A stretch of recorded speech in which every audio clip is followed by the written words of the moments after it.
예수님은 6번의 재판을 받으셨습니다. 오늘 예수님이 재판받고 또 십자가에까지 달리는 그런 과정의 앞부분을 우리가 묵상하려고 하는데요, 처음 3번은 유대인들에 의해서 재판을 받으셨고, 뒤에 3번은 로마의 관리들에 의해서 재판을 받으셨습니다. 우리가 알듯이 뒤에 이 3번의 재판은 본디오 빌라도에 의해서 진행된 재판입니다. 좀 배경을 설명드린다면, 이 당시의 로마의 황제는 티베리우스라는 사람인데, 그는 실제로 자기가 황제였지만 로마 제국의 실정은 세자누스라는 자기 친구에게 다 일임을 했습니다. 그리고 자신은 카프리라는 휴양지에서 노후를 보내고 있었습니다.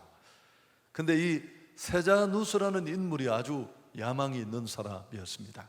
이 자리에 오르기까지 할 수 있는 일을 어떤 일도 소심치 않던 그런 수단과 방법을 가리지 않는 인물이었습니다. 아주 교활한 사람으로 그렇게 알려져 있는데요, 그는 심지어 그 자리를 차지하려고 황제의 아들까지도 살해를 했습니다. 티베리우스 황제는 그것도 모르고 그에게 황제 대신에 할 수 있는 일을 맡긴 것입니다. 실질적인 권좌에 오른 이 세자누스는 유대 총독으로 누구를 보낼까 고민을 하다가 마침내 자신의 친구인 빌라도를 총독으로 보내게 됩니다. 역사가 필른이라는 사람에 의하면 이 빌라도도 고집이 세고 성질이 아주 고약하고 또 무자비한 사람이었다고 합니다. 인물이 안 되는 분이죠. 그러나 세자누스라는 이 야망가에게 그런 건 별로 중요하지 않았습니다. 자기 권력의 테두리만 잘 지켜줄 수 있으면 충분했으니까요. 모든 것을 알고도 그는 유대 총독으로 보냄을 받습니다.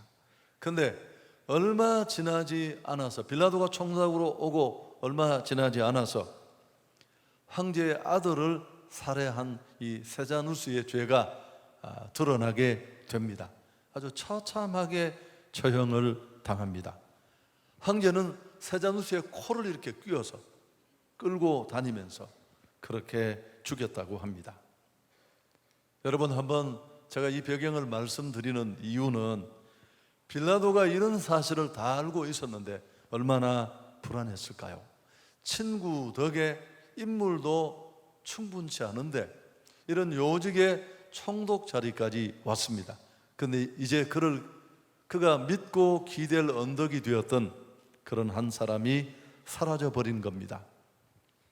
이처럼 여러 면에서 불안한 상황에 있던 이 빌라도에게 유대인들이 예수님을 끌고 온 것입니다.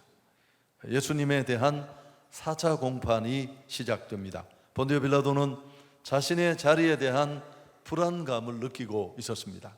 그래서 어떻게 하든지 치안을 잘 유지하고 싶었는데 명절이 되었습니다. 예루살렘에 사람들이 몰려왔는데 평상시보다는 10배 정도 많은 사람이 몰려왔습니다. 꼭 우리 추석 명절 같으니까요. 그래서 질서 유지에 총력을 다 기울이고 있었습니다. 관저 브라이도리온에 머물면서 그런 이 유월절을 준비하고 있었습니다. 그때 명절을 맞아 찾아온 유대 지도자들이 한꺼번에 몰려와서 약 70여 명의 장로들이 그야말로 떼거리로 몰려와서 총독의 면담을 요청했습니다.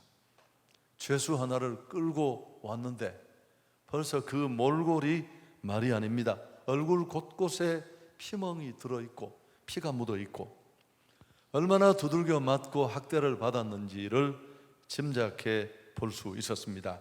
장로들이 예복을 갖추어 입고 죄수를 둘러싸고 있는 이 살벌한 모습을 보면서 가능하면 나는 이 일에 깊이 관여하지 말아야 되겠다. 최근에 자기 상황이 좋지 않으니까요. 그런 결심을 했을 것입니다. 요한복음 18장 29절 이하에 보면 이 당시의 빌라도의 상황을 이렇게 전합니다. 오늘 소개에 좀 제가 팁을 드린다면 앞부분이 굉장히 어려울 가능성이 있습니다. 얘기를 쭉 연결해 갈 것입니다. 아는 얘기인데 뒷부분에 가면 조금 나아질 수 있습니다. 잘 따라오시면 좋겠습니다. 요한복음 18장 29절에서 31절까지 함께 읽습니다. 그러므로 빌라도가 밖으로 나가서 그들에게 말하되 너희가 무슨 일로 이 사람을 고발하느냐? 대답하여 이르되 이 사람이 행악자가 아니었더라면 우리가 당신에게 넘기지 아니하였겠나이다. 빌라도가 이르되 너희가 그를 데려다가 너희 법대로 재판하라. 여러분, 빌라도의 심정을 이해할 수 있겠습니까? 가능하면 문제가 일어나지 않는 게 좋은데 지금 상황이 문제가 일어났습니다. 그렇다면 이런 예민한 문제에 끼어들고 싶은 마음이 전혀 없습니다. 필요하다면 너희가 데려가서 처단하라, 재판하라, 너희 법대로 재판하라고 발을 뺍니다. 위기의식을 느낀 겁니다. 자기를 도와줄 아무도 없으니까요. 그렇지만 유대인들은 이미 예수를 죽이기로 작정을 했습니다. 그래서 이 사실을 잘 알고 있던 유대인들은 가능하면 이 로마의 행정관들이 자치민들의 이런 종교 문제에 대해서는 관여하지 않는다는 정보까지 이미 그들도 알고 있었습니다. 그래서 누가복음 23장 2절에 보면 이렇게 예수님을 고발합니다. 고발하여 이르되 우리가 이 사람을 보매 우리 백성을 미혹하고 가이사에게 세금 바치는 것을 금하며 자칭 왕 그리스도라 하더이다 하니. 여러분, 그들은 교묘하게 예수님의 말을 바꿉니다. 그리고 아주 민감한 부분을 들추어 고발합니다. 빌라도는 할 수 없이 그 말을 듣고 예수님을 신문하기 시작합니다. 뭐 가이사가 어쩌고 이런 예민한 얘기들이 나오니까요. 그래서 요한복음 18장 33절에는 이에 빌라도가 다시 관정에 들어가 예수를 불러 이르되 내가 유대인의 왕이냐. 예수께서 재판을 받으시면서 많은 말씀을 하시지는 않습니다만은 그러나 그렇게 하신 말씀들이 너무나 깊은 신학적인 의미가 있습니다. 요한복음 18장 37절에 보면 빌라도가 이르되 그러면 내가 왕이 아니냐? 예수께서 대답하시되 내 말과 같이 내가 왕이니라. 내가 이를 위하여 태어났으며 이를 위하여 세상에 왔나니 곧 진리에 대하여 증언하려 함이로라. 무릇 진리에 속한 자는 내 음성을 듣느니라 하신대. 진리에 속한 자만 주님의 음성을 알아들을 수 있다고 하셨습니다. 여러분, 빌라도는 진리에 관심이 있었습니다. 우리가 성경을 읽어보면 또 빌라도는 예수님에게서 그가 나름대로 찾았지만 죄를 찾을 수 없었습니다. 그러나 유대 지도자들은 물러서지 않습니다. 자, 누가복음 23장 5절 함께 읽습니다. 무리가 더욱 강하게 말하되 그가 온 유다에서 가르치고 갈릴리에서부터 시작하여 여기까지 와서 백성을 소동하게 하나이다. 빌라도는 골치가 아팠습니다. 하필이면 이 어려울 때 철저하게 자기를 지켜줄 줄 알았던 정치적인 후견자가 사라진 이런 상황 속에 예민한 문제에 휩쓸리게 된 것입니다. 자칫 잘못하면 승진은 고사하고 목숨마저 위태롭게 될 그런 상황에 내몰렸다는 것을 직감합니다. 그때 한 가지 꾀가 떠올랐습니다. 예수님이 갈릴리 출신이라는 사실을 오늘 이 얘기를 통해 알고 나서 그렇다면 헤롯에게로 보내야 되겠다.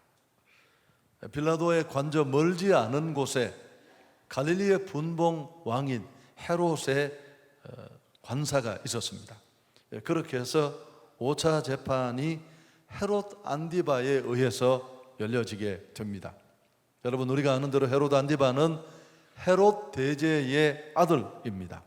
예수님이 태어날 때 2살 이하의 유아를 모두 살해하라는 명령을 내렸던 그 대제가 바로 이분입니다. 벌써 3사람이 눈을 감았습니다. 그는 건축광이었고요, 수많은 건축물과 도시를 건설했습니다. 그렇지만 꽤 치적을 남긴 듯이 보이지만 방탕한 삶을 살았습니다. 늘 연회를 즐기고 훗날 부인과 이혼하고 동생의 아내와 결혼합니다. 여러분 아시죠? 세례 요한이 그 잘못을 지적하자 옥에 가두어 버립니다. 후에 세례 요한의 목을 쳤던 사람이 바로 이 헤롯 안디바입니다. 아주 똑똑하고 명석했지만 그는 방탕한 사람이었습니다. 헤롯은 예수님이 기적을 행한다는, 인기몰이를 한다는 소문을 들었을 것입니다. 어쩌면 그런 흥미 때문에 혹시 자기 앞에서 어떤 기적 같은 일들을 펼치지 않을까, 이런 관심 때문에 예수의 재판을 자청했을지도 모릅니다. 그러나 우리 예수님은 아무런 일도 행하지 않으셨고 대제사장들과 서기관들이 신랄하게 예수님의 죄목을 고발할 뿐이었습니다. 헤롯은 금방 실증을 느끼고 자신이 입던 왕복을 꺼내 예수님에게 입히고 빌라도에게 돌려보냅니다. 여러분, 이렇게 6차 재판이 또 다시 빌라도에 의해 진행이 됩니다. 예수님을 헤롯에게 보낸 자신의 계획이 실패하자 빌라도는 또 초긴장 상태로 접어듭니다. 그런데 그때 또 한 가지 묘안이 떠올랐는데, 자신의 관저에 갇혀서 사형 날짜만을 기다리고 있던 흉악한 살인범 바라바가 생각이 났습니다. 여러분, 유월절 이 명절 기간에는 죄수 하나를 특사로 풀어주는 그런 관례가 있었습니다. 우리도 8.15 특사 이런 게 있는 것처럼. 그래서 빌라도는 생각하기를 흉악한 이 바라바와 예수를 맞붙여 놓으면 그래도 저들이 하나님을 믿는 사람들이니까 긍휼이 있을 테고, 그렇다면 예수는 피할 길을 만들 수도 있겠다. 살인자보다는 예수를 풀어주자고 하지 않겠나, 그런 생각을 한 것입니다. 그래서 빌라도는 이런 상황을 좀 더 극적으로 만들어가기 위해서 예수님을 아주 강하게 채찍질 합니다. 잔인하게 매질해 놓으면 그 초췌한 모습에 유대인들이 물러설 줄 알았습니다. 그래서 그는 서기관들과 바리새인들의 그래도 긍휼이 있을 것으로 굳게 끝까지 믿고 있었습니다. 여러분, 채찍질은 보통이 아니었습니다. 우리가 알듯이 채찍의 끝에는 동물의 뼈와 쇠로 만든 갈고리가 달려 있어서 한 번 때릴 때마다 살점이 찍혀 뜯겨 나왔습니다. 그것으로 끝나지 않고 병사들이 끊임없이, 근육질의 병사들이 몽둥이질을 했고 갈비뼈가 부러지고 호흡을 할 수 없는 그런 상황까지 갔습니다.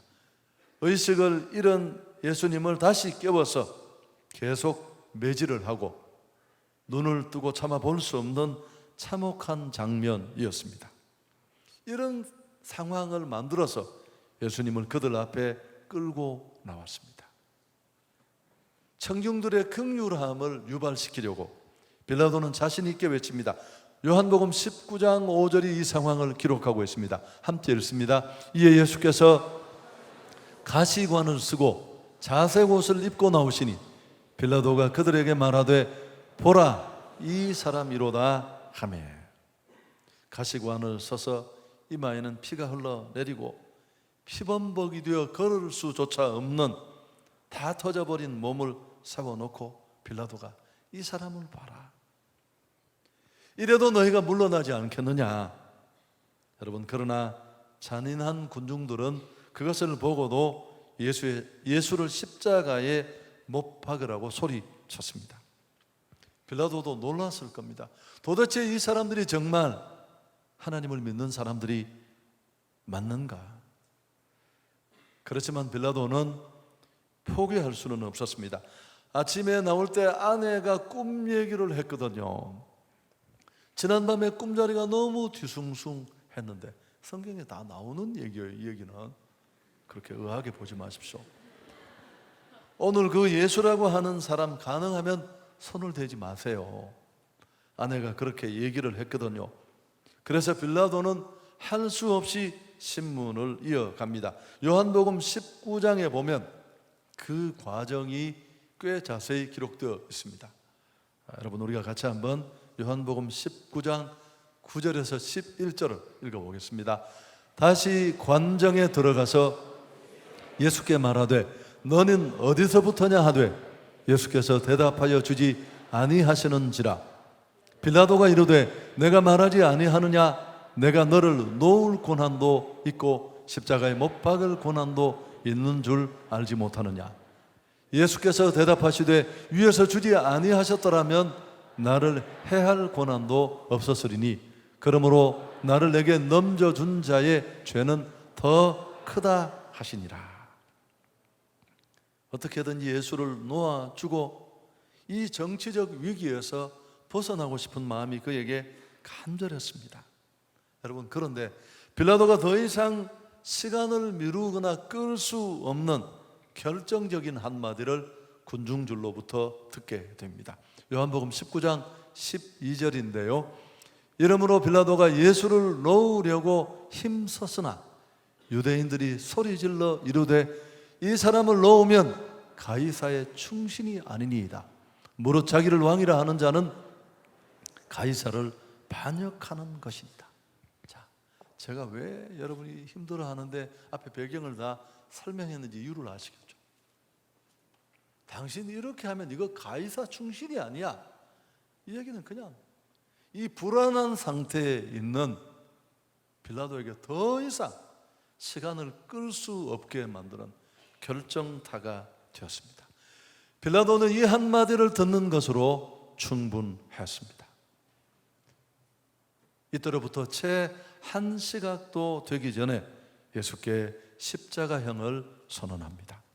빌라도는 이 사람의 피에 대해서 나는 무죄하다 손을 씻으면서 자신의 책임을 회피했습니다. 그러나 우리는 사도신경을 고백할 때마다 본디오 빌라도에게 고난을 받으사 십자가에 못 박혀 죽으시고, 여러분, 그러자 백성들이 이렇게 외칩니다. 마태복음 27장 25절에 백성이 다 대답하여 이르되 그 피를 우리와 우리 자손에게 돌릴지어다. 참 믿는 사람들이 못됐습니다. 여러분, 저도 현장에서 이런 거 봤거든요. 안 믿는 사람보다 꼭지가 잘못 돌아가면요 훨씬 못됐고 사악하고 집요하고 물러나지 않습니다. 백성이 다 대답하여 이르되 그 피를 우리와 우리 자손에게 돌릴지어다. 신학자들 가운데 많은 분들이 독일이 유태인을 그렇게 무참하게 학살한 사건이 결코 우연이 아닌 근거를 여기서 찾는 분들이 계세요. 죄 없는 예수를 죽인 그 죄를 다 우리에게 돌리라고 한 그 말의 결과라는 것입니다. 여러분, 오늘 언젠가 한 번은 이렇게 꼭 치밀하게 들어야 될 성경의 내용이고 설교였습니다. 잘 따라와 주셔서 감사하고요. 오늘 이 예수님의 십자가형을 언도하는 과정에 일어나는 이 사건 속에 인류 역사 속에서 찾을 수 있는 대표적인 네 유형의 사람들을 우리는 발견할 수 있습니다.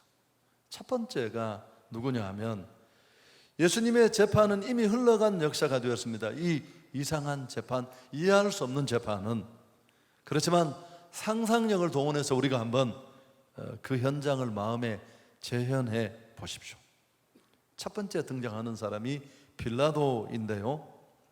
여러분, 빌라도는 진리를 알았습니다. 예수님이 죄가 없다는 것도 알았고요, 성경에 대해서도 알고 예수님이 누구신지도 알았습니다. 성경에 다 적혀 있지는 않겠지만 재판 시에 예수님과 나눈 그 많은 대화를 통해서 그는 훨씬 더 많이, 훨씬 더 정확한 정보를 알고 있었습니다.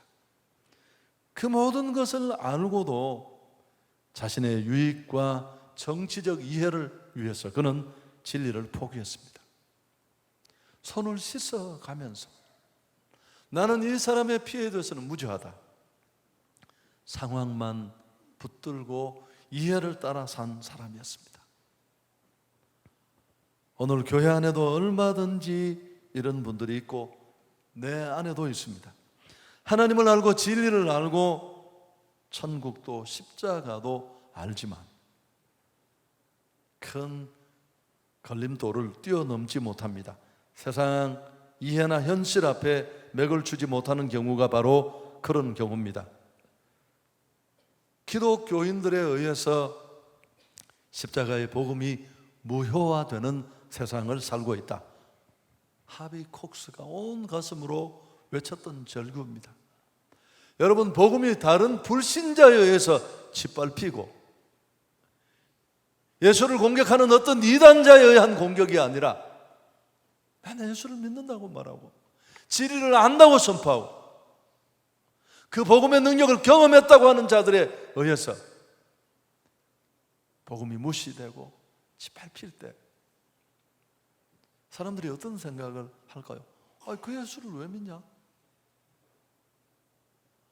아니, 믿는 사람들이 다 찍어내는 그 예수를 왜 우리가 따라가고 왜 우리가 신뢰해야 하냐? 거룩을 말하고 진실을 외치지만 이해가 딱 걸리면 다 엎어져요.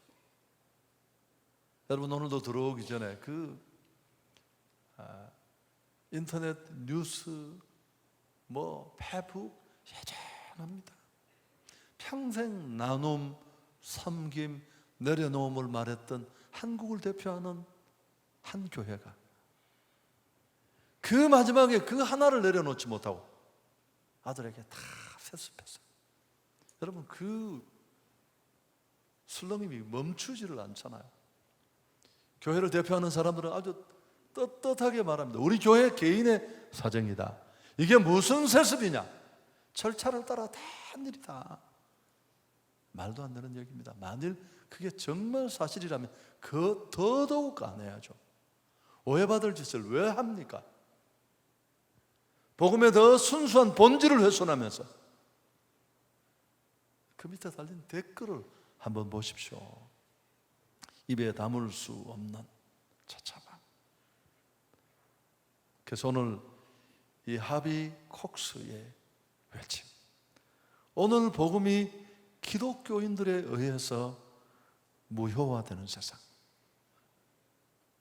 그래서 우리는 잘 알지만 또 두 번째 헤롯입니다. 방탕과 쾌락을 두 번째 인물은 헤롯인데요, 방탕과 쾌락을 쫓는데 정신이 팔려서 다른 것은 건성으로 여긴 사람이 헤롯입니다. 헤롯 같은 유형의 사람들의 인생 최대 목적은 즐기는 겁니다.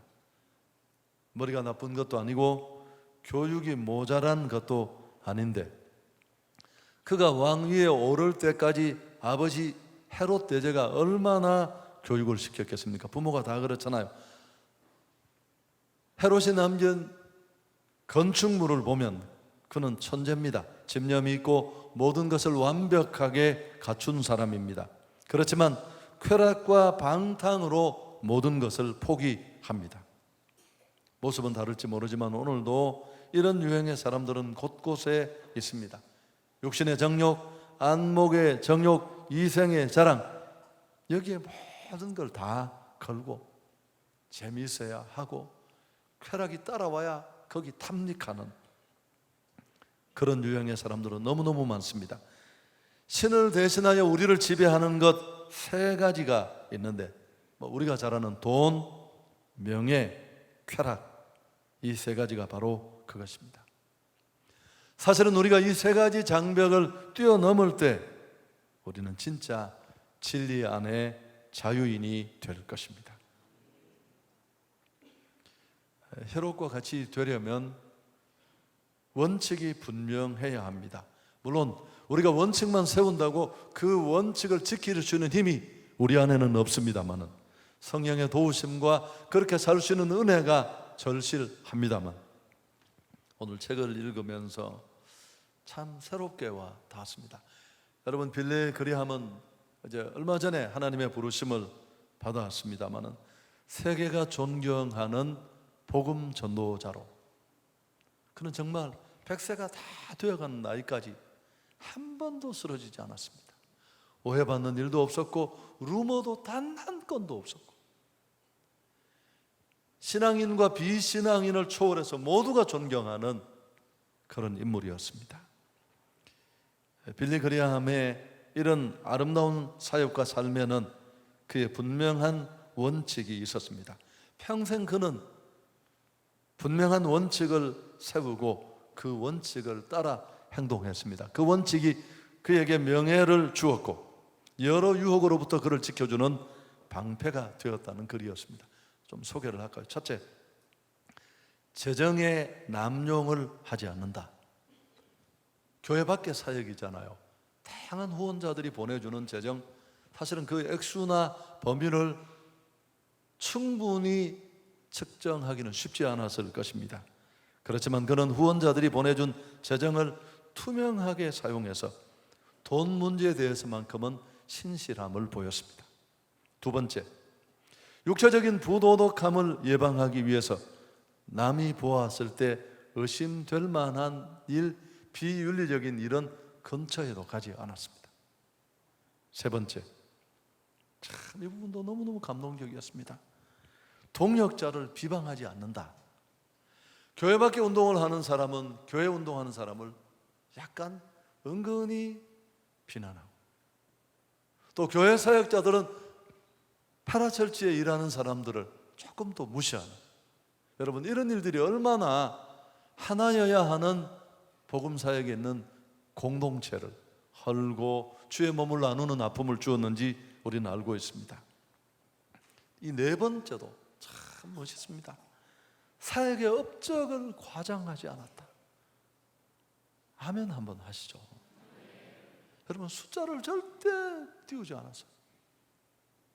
10,000명 모였는데 20,000명 모였다. 절대. 제가 가슴에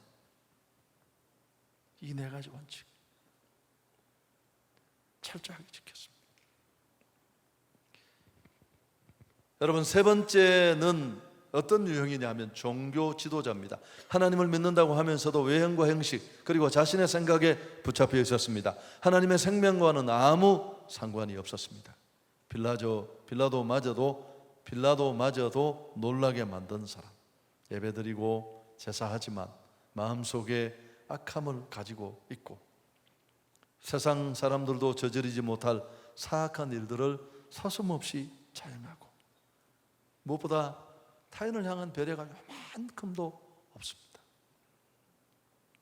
여러분, 우리는 이기적인 신앙인으로 출발하지만 계속 그런 자리에 머물러 있지 말아야 합니다. 욕망과 욕심이 우리를 계속 잡고 있지 않도록 끊임없이 노력해야 합니다. 그리스도인의 표지됨 가운데 하나가 베풀고 나누고 타인을 생각하는 겁니다. 어떤 여집사님의 남편이 처음 교회에 나왔습니다. 설교를 들었는데 그날 설교가 아브라함이 자기 아들 이삭을 번제로 바쳤다는 내용입니다. 이 남편은 너무너무 흥분했습니다.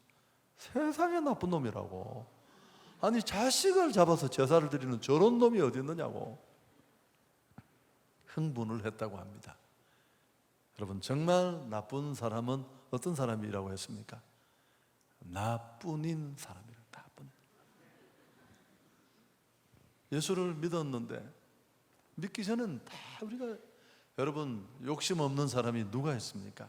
다 많으면 좋고 더 가지고 싶고 더 누리고 싶고, 그게 죄성을 가진 우리의 모습입니다. 십자가 안에 왔다고 하지만, 그렇지만 우리는 조금씩 이런 모습들을 끊어내고 정리하는 자세가 우리에게 필요합니다. 역시 오늘 이 지나가는 인간의 군상 속에 우리는 이런 모습도 발견합니다. 네 번째는 인자 되신 예수님입니다. 하나님이시지만 모든 모욕과 멸시를 받으면서도 항변하지 않으셨습니다. 말을 아끼면서 우리를 섬기시고 세상을 섬기셨던 분이 주님이십니다. 그분은 말씀합니다. 마태복음 16장 24절에 이에 예수께서 제자들에게 이르시되 누구든지 나를 따라오려거든 자기를 부인하고 자기 십자가를 지고 나를 따를 것이니라. 오늘 가슴에 손을 얹고 나는 무엇을 포기했는지, 도대체 내가 복음을 받아들이고 그렇게 사랑하고 그렇게 애지중지하고 끊어버리지 못하고 놓지 못하던 그 무엇을 내가 포기하고 내가 내려놓고 내가 끊어낸 그 무엇이 있다면 그게 무엇입니까? 타인과의 관계에서 희생하고 양보한 것, 그게 무엇입니까? 너무 억울해서 5년이 지나고 10년이 지났는데도 내 마음에 상처가 아직도 앙금으로 남아서 너무너무 나를 힘들게 한다면 도대체 당신의 마음을 그토록 아프게 하는 그 문제는 무엇입니까? 오늘 신문 받으시는 예수님의 모습 제가 살짝 그려드렸습니다만 얼마나 큰 가시관에 짓눌려서 그냥 피가 팡팡 이마 위로 솟아나고 살찜이 뜯겨나가고 몸은 다 뒤틀리고, 여러분 주님의 모습을 보면 그분은 면류관 쓰시고 심한 채찍을 당하시면서도 한마디 말씀도 하지 않으셨습니다. 끝까지 물과 피를 다 쏟으셨습니다. 우리는 그분을 쫓는 사람이고 우리는 진리를 발견한 사람이고 우리에게는 십자가 생명이 있고 십자가의 능력이 있습니다. 아는데 그치지 말고 십자가 지는 삶을 살았으면 좋겠습니다. 이번 부흥회 말씀 축제해 주신 말씀에 우리 모두가 가장 깊이 공감했던 건 그럴 겁니다. 희생이 된다는 것. 저는 살려고 열심히 기도했는데 제가 죽음 같은 자리에 던져졌을 때 할 수 있는 게 그거밖에 없어서 기도했어요. 돌아보면 그건 그곳을 살리는 희생 제물이었어요.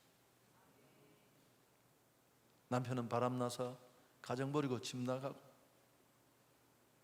아내 혼자 아이 셋을 키우면서 자기도 다 버리고 도망가서 새로운 삶 살고 싶은데 불평하지 않고 내게 주어진 상황이라 원망스럽지만 묵묵히 5년, 10년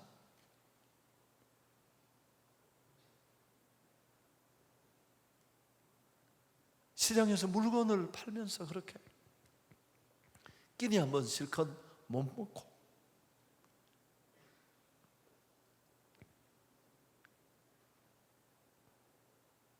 자신이 희생 제물이 되었을 때 그 가정이 회복되는 거.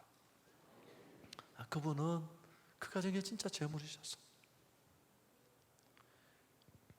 제가 마지막으로 거룩한 사랑이라는 박노회의 시를 한번 같이 읽으면서 설교를 정리하겠습니다. 성은 피와 능이다. 이게 보입니까? 어린 시절 방학 때마다 서울서 고학하던 형님이 허약해져 내려오면 어머님은 애지중지 길러온 암탉을 잡으셨다.